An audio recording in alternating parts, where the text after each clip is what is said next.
بسم اللہ الرحمن الرحیم۔ السلام علیکم۔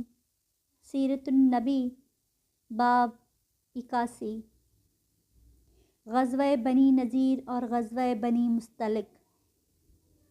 آخر حضرت صلی اللہ علیہ وسلم صحابہ کے ساتھ بنو نذیر کی طرف روانہ ہوئے۔ اس موقع پر آپ صلی اللہ علیہ وسلم نے مدینہ منورہ میں حضرت عبداللہ بن مکتوم کو اپنا قائم مقام مقرر فرمایا۔ جنگی پرچم حضرت علی بن ابی طالب نے اٹھایا۔ نبی کریم صلی اللہ علیہ وسلم اسلامی لشکر کے ساتھ آگے بڑھے۔ شام کے وقت مسلمان بنو نذیر کی بستی میں پہنچ گئے اور وہاں پڑاؤ ڈال دیا۔ ادھر یہودی اپنی حویلیوں میں بند ہو گئے اور چھتوں پر سے تیر برسانے لگے، پتھر گرانے لگے۔ وہ دن اسی طرح گزرا۔ دوسرے دن حضور اکرم صلی اللہ علیہ وسلم لکڑی کے ایک کبھے گنبد نما سائبان میں قیام پذیر ہوئے جو حضرت بلال نے بنایا تھا۔ یہودیوں میں سے ایک شخص کا نام غزول تھا۔ وہ زبردست تیر انداز تھا۔ اس کا پھینکا ہوا تیر دور تک جاتا تھا۔ اس نے ایک تیر نبی کریم صلی اللہ علیہ وآلہ وسلم کے کبھے کی طرف پھینکا۔ تیر وہاں تک پہنچ گیا۔ یہ دیکھ کر صحابہ کرام نے حضور اکرم صلی اللہ علیہ وسلم کے حکم سے کبھے کا ذرا دور منتقل کر دیا۔ رات کے وقت حضرت علی غائب ہو گئے۔ یہ دیکھ کر صحابہ کرام کو حیرت ہوئی۔ انہوں نے آپ سے عرض کیا، اے اللہ کے رسول، علی نظر نہیں آ رہے۔ آپ نے فرمایا، فکر نہ کرو، وہ ایک کام سے گئے ہیں۔ کچھ ہی دیر گزری ہوگی کہ حضرت علی غزول کا سر اٹھائے ہوئے آ گئے۔ اب ساری صورتحال کا پتہ چلا۔ جب غزول نے آپ صلی اللہ علیہ وسلم کے سائبان کی طرف تیر پھینکا تھا، حضرت علی اسی وقت سے اس کے پیچھے لگ گئے تھے اور آخر اس کا سر کاٹ لائے۔ اس کے ساتھ 10 آدمی اور تھے۔ وہ غزول کو قتل ہوتے دیکھ کر بھاگ لیے تھے۔ نبی اکرم صلی اللہ علیہ وسلم نے حضرت علی کے ساتھ 10 آدمی اور بھی روانہ فرمائے تھے۔ ان میں حضرت ابو دجانہ بھی تھے۔ یہ جماعت ان لوگوں کی تلاش میں نکلی جو غزول کے مارے جانے پر بھاگ نکلے تھے۔ آخر اس جماعت نے انہیں جا لیا اور سب کو قتل کر دیا۔ بنو نذیر کا محاصرہ جاری رہا یہاں تک کہ 6 راتیں گزر گئیں۔ اس دوران منافق عبداللہ بن ابی برابر یہودیوں کو پیغامات پہنچاتا رہا کہ تم اپنی حویلیوں میں ڈٹے رہو، ہم تمہاری مدد کو آ رہے ہیں، لیکن یہودیوں کو اس سے کوئی مدد نہیں پہنچی۔ اب تو یہود کا سردار حیی بن اخطب بہت پریشان ہوا۔ کچھ عقل مند یہودیوں نے اسے عبداللہ بن ابی کے مشورے پر عمل نہ کرنے کے لیے کہا تھا، لیکن حیی بن اخطب نے ان کی بات نہیں مانی تھی۔ اب انہوں نے طعنے کے طور پر کہا، عبداللہ بن ابی کی وہ مدد کہاں گئی جس کا اس نے وعدہ کیا تھا اور جس کی تم آس لگائے بیٹھے تھے؟ وہ کوئی جواب نہ دے سکا۔ یہودی اب بہت پریشان ہو چکے تھے۔ ادھر نبی اکرم صلی اللہ علیہ وآلہ وسلم سختی سے ان کا محاصرہ کیے ہوئے تھے۔ آخر اللہ تعالیٰ نے یہودیوں کے دلوں پر مسلمان کا رعب طاری کر دیا۔ انہوں نے نبی اکرم صلی اللہ علیہ وسلم سے درخواست کی کہ انہیں یہاں سے نکل جانے دیا جائے۔ وہ ہتھیار ساتھ نہیں لے جائیں گے، البتہ اپنے گھریلو سامان لے جائیں گے۔ نبی اکرم صلی اللہ علیہ وسلم نے ان کی یہ درخواست منظور کر لی۔ چنانچہ یہودیوں نے اپنے اونٹوں پر اپنی عورتوں اور بچوں کو سوار کر لیا اور اپنا سارا سامان بھی اس پر لاد لیا۔ یہ کل 600 اونٹ تھے۔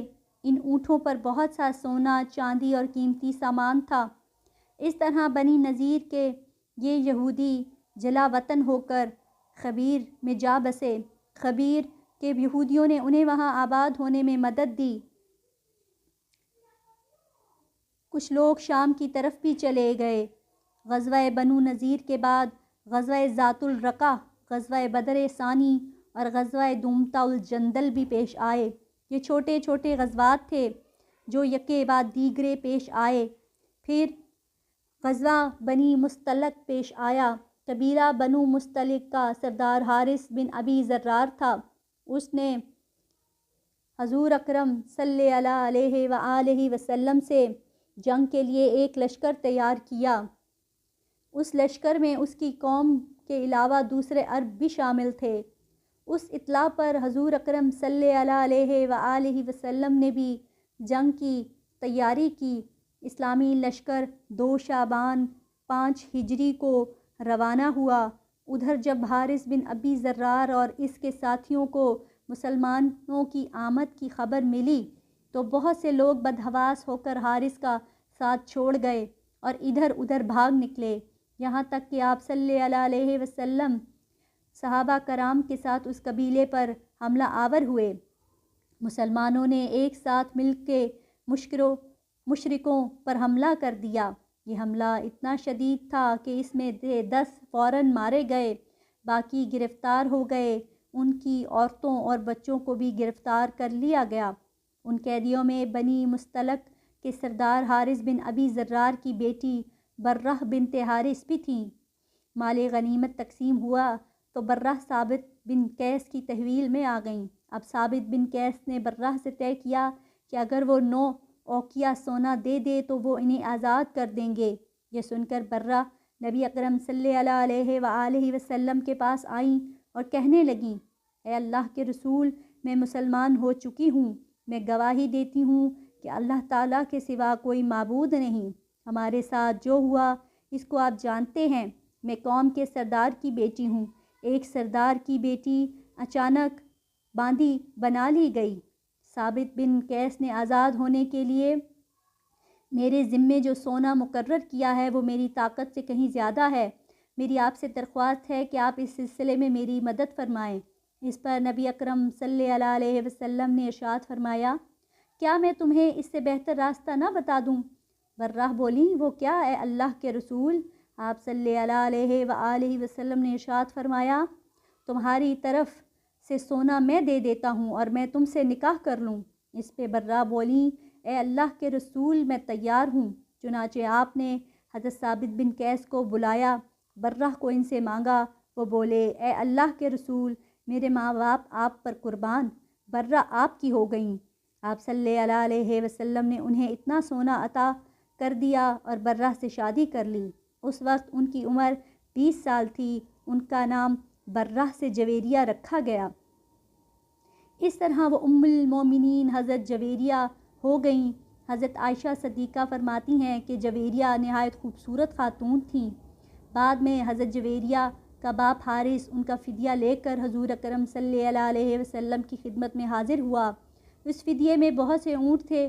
حارث ابھی راستے میں تھے کہ ان کی نظر میں سے 2 خوبصورت اونٹوں پر پڑی۔ اس نے ان دونوں کو وہیں عقیق کی گھاٹی میں چھپا دیا اور باقی فدیہ حضور اکرم صلی اللہ علیہ وسلم کی خدمت میں پیش کر کے کہا، یہ فدیہ لے لیں اور میری بیٹی کو رہا کر دیں۔ اس کی بات سن کر آپ صلی اللہ علیہ وآلہ وسلم نے ارشاد فرمایا، اور وہ 2 اونٹ کیا ہوئے جنہیں تم عقیق کی گھاٹی میں چھپا آئے ہو؟ حارث بن ابی ذرار یہ سنتے ہی پکار اٹھا، میں گواہی دیتا ہوں کہ اللہ کے رسول ہیں۔ اس بات کا علم میرے اور اللہ کے سوا کسی کو نہیں۔ اس سے ثابت ہوا آپ واقعی اللہ کے رسول ہیں۔ اس طرح وہ مسلمان ہو گئے۔ حضرت جویریہ کے بھائی عبداللہ بن حارث بھی مسلمان ہو گئے۔ اس کے بعد بنی مستلق کے تمام قیدیوں کو رہا کر دیا گیا۔ کچھ سے فدیہ لیا گیا، کچھ بغیر فدیے کے چھوڑ دیے گئے۔ حضرت جویریہ فرماتی ہیں، بنی مستلق پر رسول اللہ صلی اللہ علیہ وآلہ وسلم کی چڑھائی سے 3 دن پہلے میں نے خواب دیکھا کہ یثرب مدینہ منورہ سے چاند طلوع ہوا اور چلتے چلتے میری گود میں آ رہا۔ پھر جب ہم قیدی بنا لیے گئے تو میں نے خواب کے پورا ہونے کی آرزو کی۔ جب آپ صلی اللہ علیہ وآلہ وسلم نے مجھ سے نکاح فرما لیا تو مجھے اس خواب کی تعبیر معلوم ہو گئی۔ اس غزوہ سے فارغ ہو کے آپ صلی اللہ علیہ وآلہ وسلم واپس مدینہ منورہ کی طرف روانہ ہوئے تو ایک بہت دردناک واقعہ پیش آ گیا۔